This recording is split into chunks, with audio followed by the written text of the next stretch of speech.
Retired Navy Admiral Mark Montgomery is a senior fellow at the Foundation for Defense of Democracies, and he joins me now.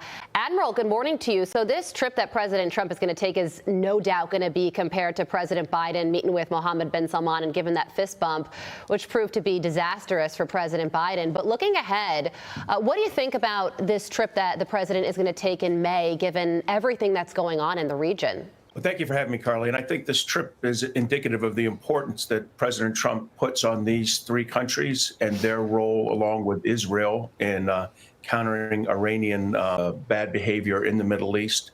And, you know, it's not surprising. These are Saudi Arabia is where he kind of kicked off his first administration in terms of international travel. So this makes sense, and it's consistent with how he sees the U.S. role and the importance of energy and our national security.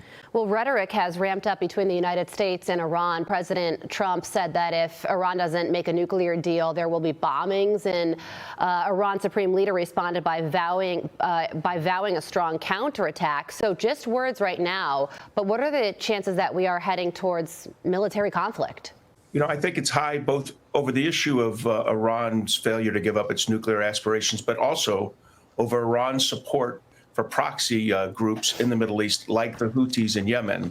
In fact, if we ever want to stop all the Houthi attacks on shipping and on our naval ships in the Red Sea, I think we're eventually going to have to hold